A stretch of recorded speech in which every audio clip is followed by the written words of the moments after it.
주 안에서 너희 부모에게 순종하라 라는 제목으로 하나님 말씀 함께 나누도록 하겠습니다.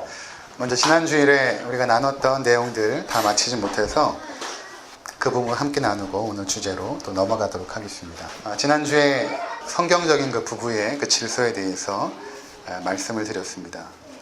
이것은 저의 이야기가 아니고 하나님 말씀을 제가 전해드리는 거기 때문에 우리가 이 말씀 앞에 순복하는 것이 참 필요하다 그런 생각이 듭니다. 첫 번째는 떠남의 원리였고, 그리고 두 번째는 연합의 원리죠. 둘이 하나가 되는, 서로 다른 환경 속에서 또 성격도 다르고 다 다르지만 하나님 중심으로 하나가 되는 연합의 원리, 그리고 세 번째로는 죄 없음의 원리, 부부가 서로의 신의를 끝까지 지켜나가는 그러한 것에 대해서 이제 말씀을 드렸습니다. 그리고 이제 오늘 마지막으로 그 질서 중에 하나가 무엇인가 하면 바로 남편이 아내의 머리라는 원리입니다. 창세기 2장 18절에 보면 여호와 하나님이 이르시되 사람이 혼자 사는 것이 좋지 아니하니 내가 그를 위하여 돕는 배필을 지으리라 하시니라, 이렇게 말씀하시거든요. 그러니까 하나님께서 창조하신 모든 것들은 완벽하고 선했지만 아담을 지으시고는 좋지 못하라고 말씀을 하신 것이죠. 그것은 하나님께서 완벽하지 못하셔서 부족한 것을 창조하신 것이 아니라 아담의 갈비뼈를 통하여서 하와를 만들지 않습니까? 갈비뼈라는 것은 심장 안에 있는, 심장을 감싸고 있는 갈비뼈를 띄어낸 것이죠. 아담이 잠들어 있을 때에. 성경에서 잠들다라는 그 표현은 죽음을 상징하거든요. 그러니까 아담의 죽음을 통해서 여자가 태어난 거예요. 아담의 죽음을 통해서. 이것은 결국에는 그리스도의 십자가의 죽음을 통해서 교회가 탄생될 것을 미리 창세기에서 보여주는 것입니다. 그래서 우리가 읽은 오늘 에베소서 6장의 이 부모와 자녀의 관계를 말하는 그 말씀 바로 전에 부부에 대해서 말씀하세요. 남편과 아내에 대해서 말씀하시다가 마지막에 내가 그리스도와 교회에 대해서 말하노라, 이렇게 말씀하시거든요. 그러니까 예수 그리스도와 그 교회의 관계가 남편과 아내의 관계 속에서 그것을 배워나가게 되어 있다는 것입니다. 그리스도가 우리를 얼마나 사랑하시는가를 배워나가고, 또 그리스도께 복종하는 것을 통해서 교회가 하나님의 말씀 앞에 복종하는 것들을 이제 배워나가는 그 본보기가 바로 예수 그리스도와 교회, 이 부부의 관계의 그 본보기가 바로 거기 있다는 것입니다. 오늘도 이제 이 부분이 언급이 되게 될 터인데, 그래서 이 여성이 창조된 목적 중에 하나는 돕는 배필로 그렇게 창조가 되어진 것이죠. 그래서 에베소서 5장 22절과 24절에 우리 거기 성경이 펴져 있으니까 함께 읽어보도록 하겠습니다. 아내들이여 자기 남편에게 복종하기를 주께 하듯 하라. 이는 남편이 아내의 머리됨이 그리스도께서 교회의 머리됨과 같음이니 그가 바로 몸의 구주시니라. 그러므로 교회가 그리스도에게 하듯 아내들도 범사에 자기 남편에게 복종할지니라. 그러니까 남편과 아내의 관계에 있어서 바로 그리스도와 교회의 관계를 또 빗대어서 설명을 하시죠. 그리스도가 교회의 머리 된 것처럼, 그리고 교회가 그 머리에 순복하는 것처럼 가정에서 남편이 머리의 역할을 한다는 것입니다.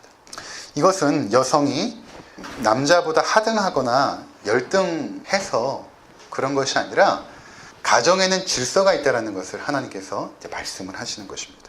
그래서 그 질서 가운데 남편이 머리라는 것입니다. 그러면 무엇 때문에 가정에 이런 머리가 필요할까요? 무엇 때문에 머리가 필요할까요? 이것은 아주 중요한 기독교적인 전제가 있는데, 그것은 무엇인가 하면 결혼이라는 것은 낄 수가 없다는 것입니다. 하나님이 짝지어 주신 결혼이기 때문에 결코 인간의 방법과 생각으로 끼어선 안 된다는 중요한 전제가 이 안에 있습니다. 그런데 우리가 이제 80, 90을 살지 않습니까? 그러니까 결혼해서 거의 50년 이상을 남편과 아내로서 사는 것입니다. 부모님이랑 있는 시간들은 길어야 30년 이렇게 되지 않습니까? 이제 남편과 아내가 만나서 50년 이상의 시간을 보내야 되는데, 그 속에서는 수많은 갈등과 부딪힘들이 있기 마련입니다. 없을 수가 없죠. 생각도 다르고 성격도 다르고 살아온 환경이 완전히 다른 부부가 같은 의견을 가지고 살아간다는 것은 불가능한 것입니다. 그런데 우리가 결혼할 때 무엇을 한 것이냐면, 내가 이렇게 다른 이 사람과 깨어지지 않고 하나님과 사람 앞에서 평생을 살기로 약속을 맺은 것입니다. 지난주에 말씀드린 것처럼 이것은 감정에 대한 약속이 아니죠. 감정은 수시로 변하니까 의지입니다. 내가 결코 이 결혼을 깨지 않고 끝까지 아플 때나 건강할 때나 부유할 때나 가난할 때나 끝까지 내가 남편을 섬기고 아내는 남편을 사랑하는 이 관계를 죽을 때까지 하겠습니다. 라고 약속을 하는 것이죠. 그런데 이 약속을 지켜나가는 삶의 과정 가운데 그 수많은 갈등 속에서 과연 남편과 아내는 어떻게 할 것인가 라는 것입니다. 같은 생각이면 좋겠지만 다른 생각일 때 어떻게 하겠는가 라는 것입니다. 두 가지 길밖에 없어요. 하나는 헤어져서 각자의 길을 가던가 아니면 한 사람의 의견에 복종해야 되는 것입니다. 세 사람 이상이라면 민주주의로 투표를 하면 되겠지만 두 사람인 거예요. 그래서 이 두 사람이서 가정을 이끌어갈 때에 남편에게 결정권이 있다는 것입니다. 그리고 그 결정권에 맞는 권위와 책임이 부여된다는 것입니다. 그러니까 그 가정의 책임자가 남편이라는 것입니다. 이것은 질서상 역할과 분담에 대한 그러한 의미인 것입니다.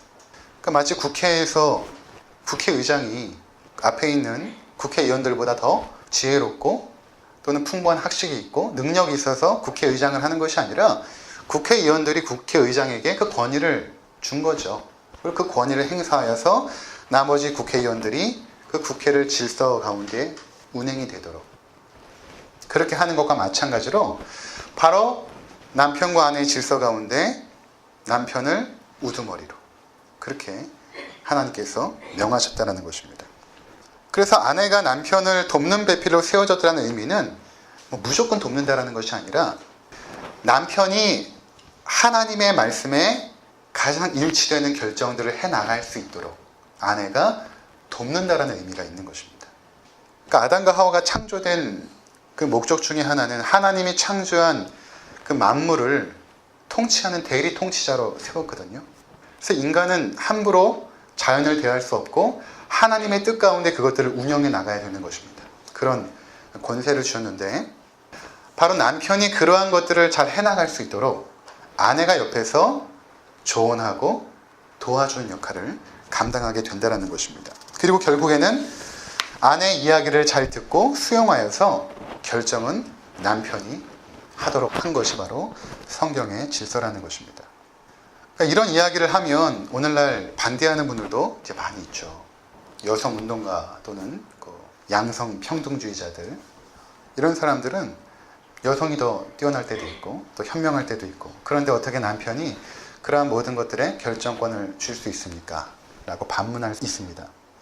근데 제가 C.S. 루이스의 순전한 기독교라는 책을 보면 이 부분이 나오는데 영국의 배경을 가지고 있지 않습니까?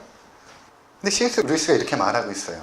뭐라고 말하냐면 우리 가까운 친구 가정 가운데 아내가 아무리 지혜롭고 현명할지라도 그 아내가 모든 결정권을 가지고 살아가는 가정을 보게 된다면 그리 좋은 모습은 아닐 것입니다. 이렇게 말하고 있습니다. 그러니까 서구권에도 마찬가지로 동양뿐만 아니라 남성 우월주의 사상이 풍부한 그 동양의 문화뿐만 아니라 서양에서도 마찬가지로 여성이 어떤 것들을 결정하고 나가는 것이 좋지 못하다라는 것입니다. 보기 안 좋다라는 것이죠.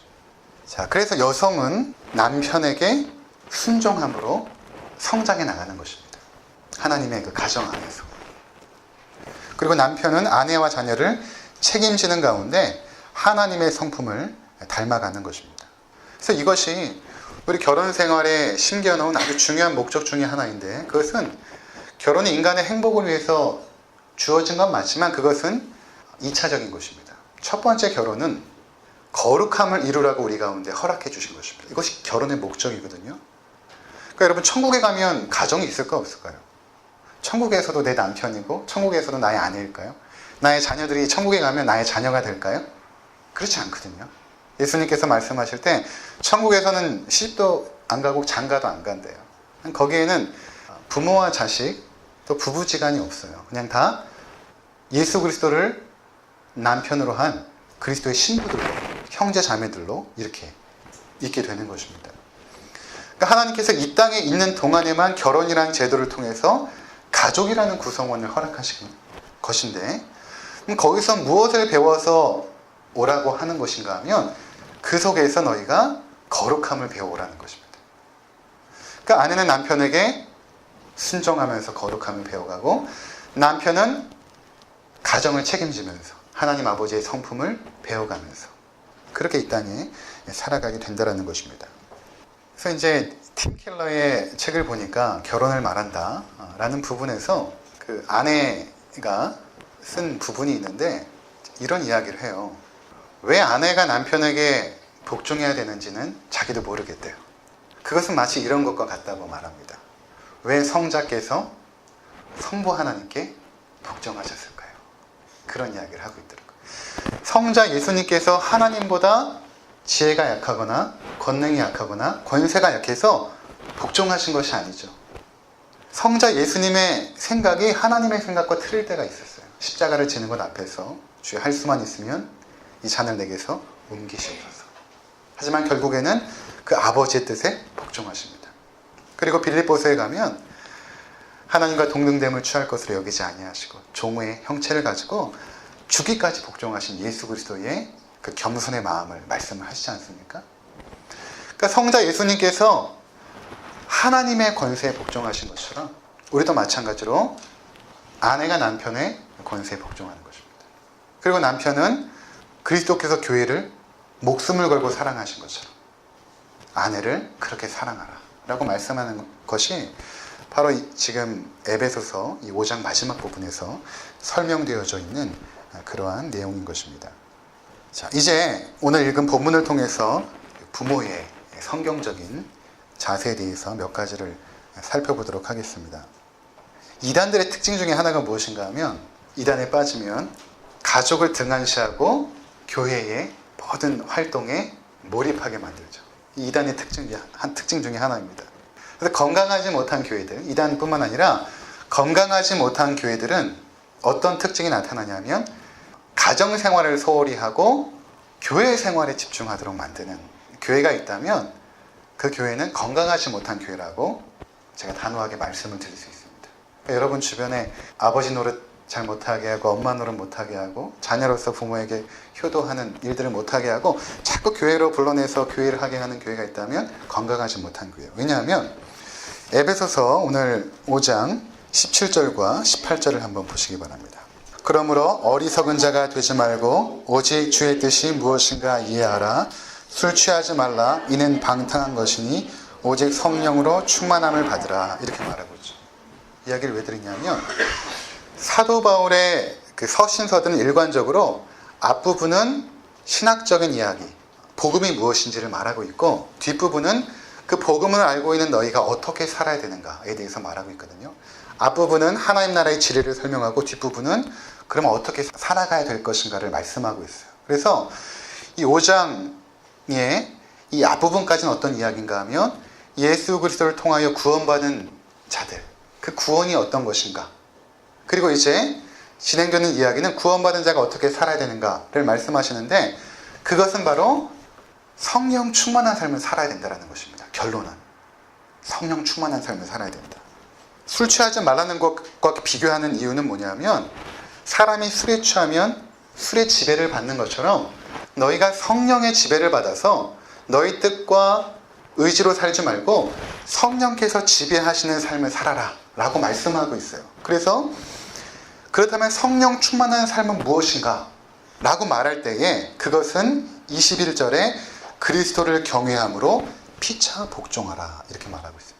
성령 충만한 삶은 우리가 생각할 때는 뭔가 열정적으로 기도하고 방언으로 확 기도하고 교회 일에 뭔가 대단한 열심을 내는 것 같지만 사도 바울이 볼 때 사도 바울 하나님의 사람 아닙니까? 그가 하나님의 계시를 받고 성령 충만함이 무엇인가를 우리한테 소개할 때는 그것은 인간관계 속에서 피차 복종하는 삶이다 이렇게 말하고 있어요. 그것이 첫 번째로는 22절에 아내들이요 이렇게 말하고 있는 것입니다. 성령 충만한 삶은 어떻게 나타나는가 하면 먼저는 부부 사이에서 나타난다는 거예요. 부부 사이에서. 그리고 나서 그 다음이 뭐냐면 바로 6장에 부모와 자녀 관계에서 나타난다는 것입니다. 그러니까 건강한 기독교는 가정에서의 부부의 역할, 그리고 부모와 자녀의 역할에 대해서 굉장히 강조할 수밖에 없는 것입니다. 성령 충만한 삶이 어떻게 나타나는가? 부부 사이에서, 그리고 부모와 자녀 사이에서 나타난다는 것입니다.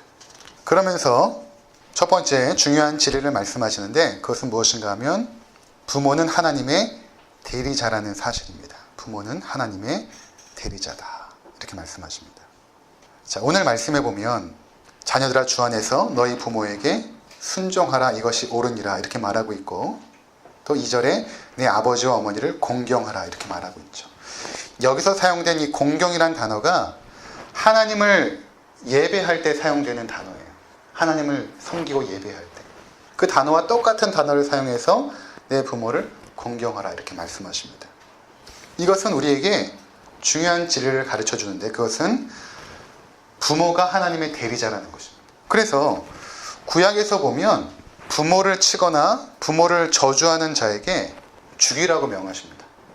레위기 20장 9절에 보니까 만일 누구든지 자기의 아버지나 어머니를 저주하는 자는 반드시 죽일지니 그가 자기의 아버지나 어머니를 저주하였은즉 그의 피가 자기에게로 돌아가리라.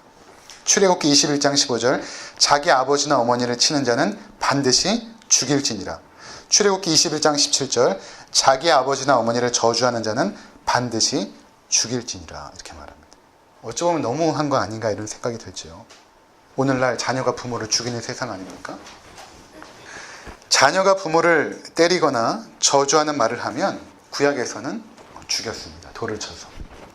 그러니까 돌을 쳐서 죽인다는 것은 어떤 의미가 있냐면 주변의 사람들이 그것을 보고 저것이 얼마나 악한 행위인가를 보게끔, 그래서 그 행위를 하나님의 백성 가운데서는 완전히 차단시키려고 하나님께서 그렇게 하신 것입니다. 그만큼 성경에서 부모에 대한 순종과 섬김은 굉장히 중요한 그런 덕목이었습니다. 그래서 부모에게 불순종하는 것은 곧 하나님에 대한 불순종으로 여긴 것입니다. 그래서 하나님께서 우리 가족에게 심겨두신 그 원리와 질서 가운데 중요한 것은 자녀들은 부모를 통해서 하나님을 알아가도록 하셨어요. 여러분 한번 잘 생각해 보세요.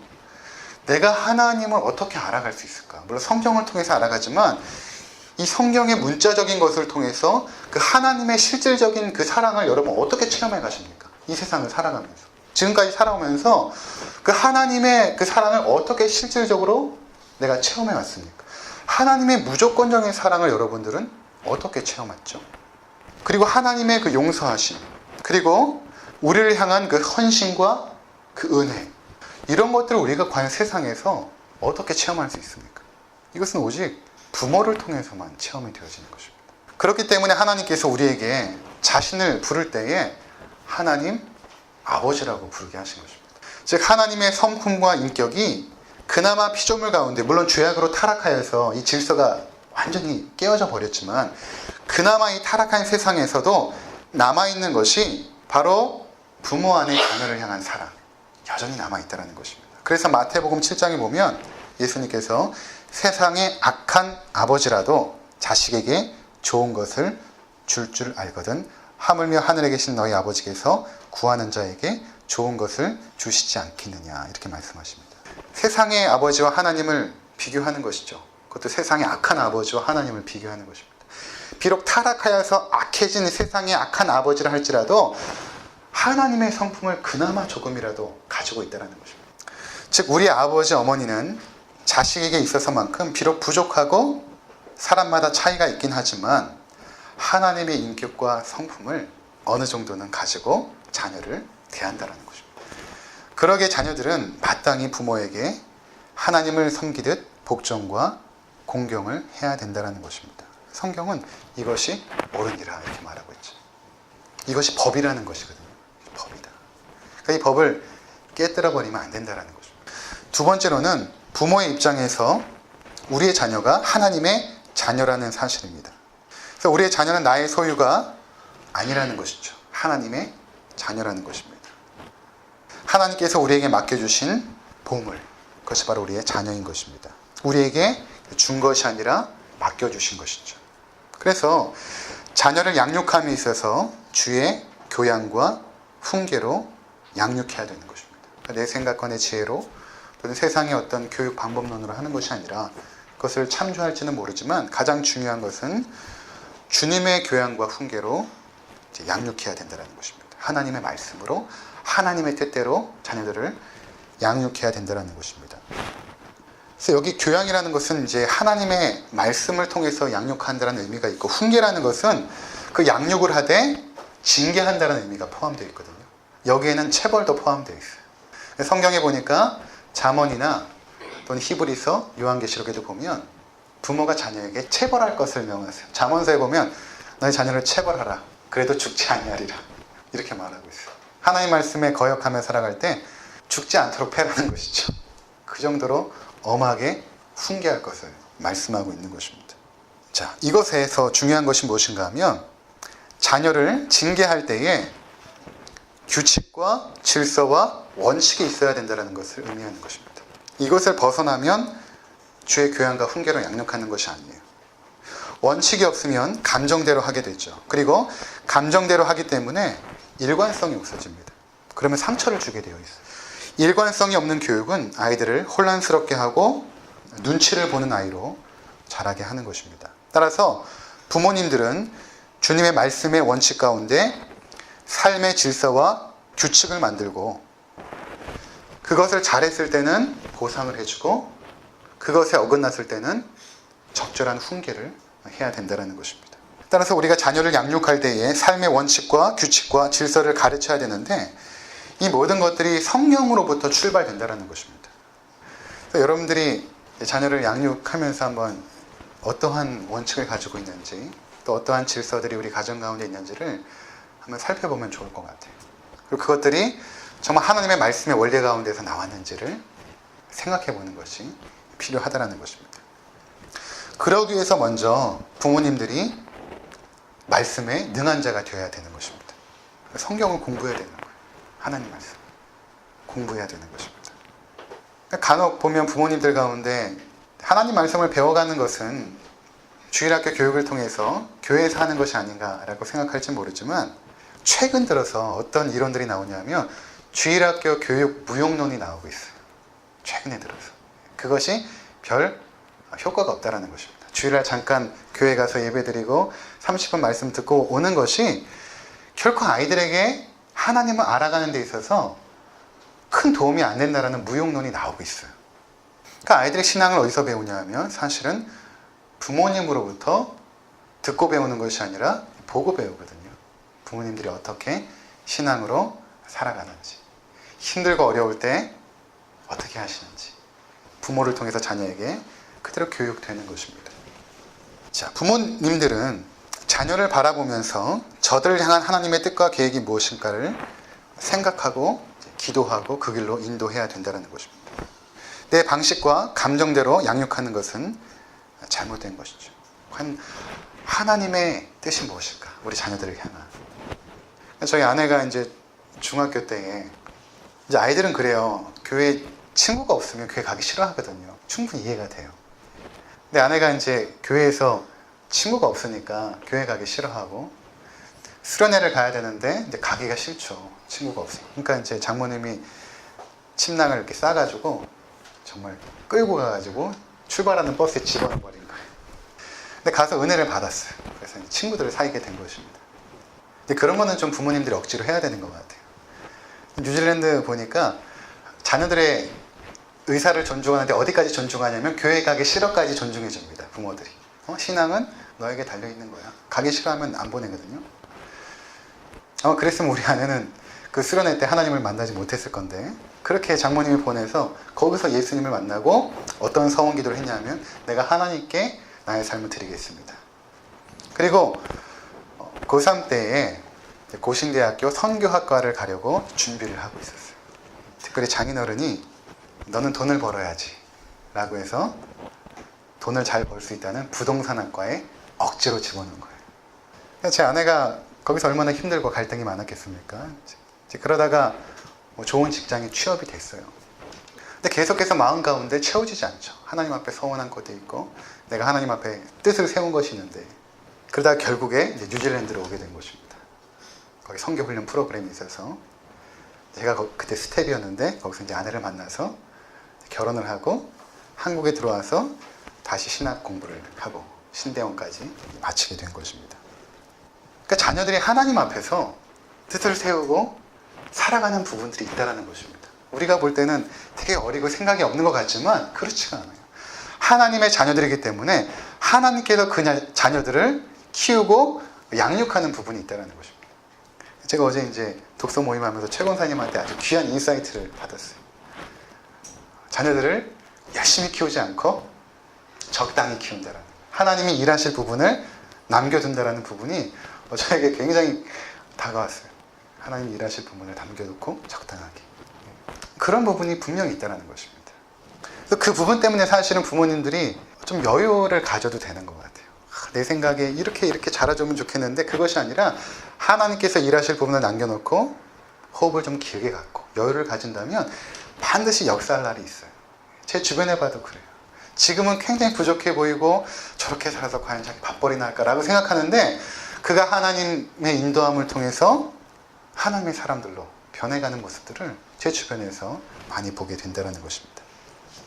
하나님의 자녀이기에 하나님께서 책임지시고 인도해 가시기에 우리는 그들의 인생길에 최고의 협력자가 되어줘야 된다는 것입니다. 이것이 바로 성경에서 말하는 중요한 원리 중에 하나입니다. 또 한 가지는 무엇인가 하면 자녀의 교육에 있어서 아버지의 역할입니다. 에베소서 6장 4절에 보니까 또 아비들아 너의 자녀를 노엽게 하지 말고 이렇게 말하고 있죠. 아비들아 이렇게 말하고 있는 것은 넓은 의미에서 부모지만 직접적으로 자녀 교육의 책임이 아버지에게 있다는 것을 말씀하고 있는 거예요. 근데 아버지들은 간혹 생각할 때에 직장 생활에서 돈 벌어주고 자녀 교육의 모든 것들은 어머니가 담당하는 것처럼 생각할지 모르지만 그 최종 책임은 누구냐면 아버지라는 것입니다. 성경의 원리는. 그러니까 아버지들이 아내에게 책망할 수 없는 거예요. 어떻게 교육했길래 애가 저래 이렇게 말할 수가 없는 거예요. 내 책임인 겁니다. 아버지에게 있어서. 한국 사회의 경우 아버지들이 워낙 바쁘다 보니 자녀 교육에 있어서 소홀한 것이 사실입니다. 그래서 자녀들이 잘못될 경우에 남편들은 아내에게 꾸지람을 내며 집에서 자녀 교육을 어떻게 하느냐고 나무라기도 합니다. 그러나 성경적인 것은 자녀 교육에 있어서 그 책임이 아버지에게 있음을 말하는 것입니다. 아이들은 보면 아버지랑 있는 시간이 많지 않거든요. 근데 제가 이제 청소년들 사역을 오랫동안 했으니까 아버지에게 받은 상처가 많아요. 엄마에게 받은 상처보다. 아버지하고 있는 시간이 별로 없었는데도 불구하고 아버지에게 상처를 많이 받더라고요.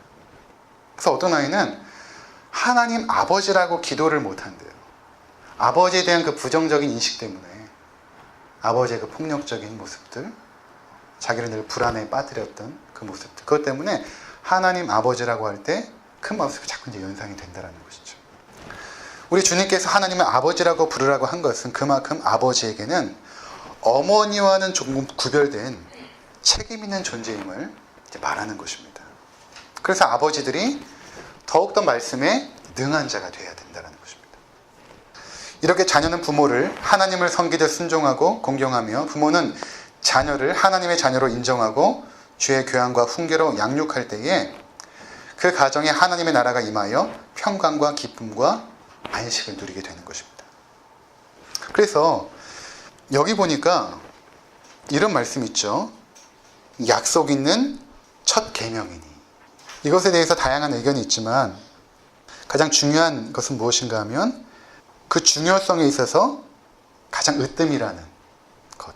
그리고 10계명 가운데 다른 것들은 약속이 없지만 약속이 있는 단 하나의 계명이라는 것입니다. 다른 10계명 내용들은 어떤 축복에 대한 약속이 없는데 이것만큼은 축복에 대한 약속이 있다는 것입니다. 그것은 뭔가 하면 내가 잘되고 땅에서 장수한다는 것입니다. 내가 잘되고 땅에서 장수한다. 부모를 공경하면 내가 내게 허락한 땅에서 잘되고 장수한다. 여러분 이게 어떤 의미일까요? 물론 효도하는 자들에게 하나님께서 축복해 주신다는 의미가 포함되어 있지만 이것이 1차적으로 이스라엘 백성 가운데 주어질 때 내가 내게 허락한 땅이라는 것은 가나안 땅이거든요.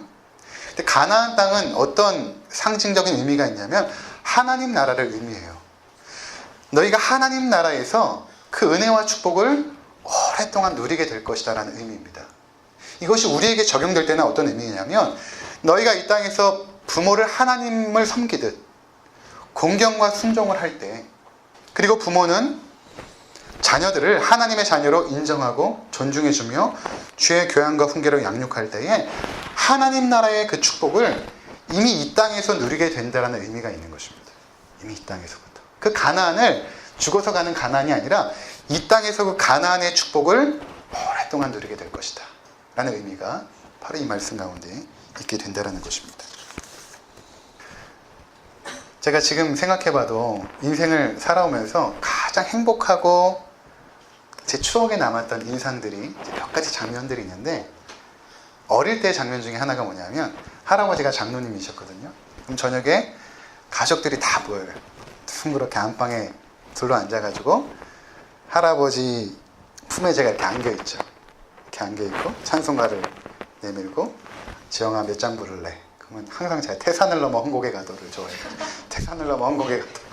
그럼 이제 가족들이 다 태산을 넘어 헝곡의 가도를 이제 부르는 것입니다. 부르고 나서 하나님 말씀을 쭉 돌아가면서 읽고 할아버지가 이제 기도를 하세요. 그 장면이 저에게 이제 잊혀지지 않는 너무 아름다운 추억으로 남아있어요.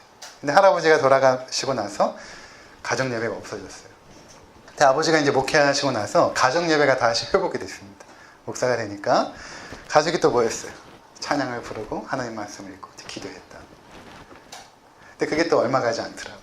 그 당시에는 제가 청소년이었으니까 너무 싫었어요.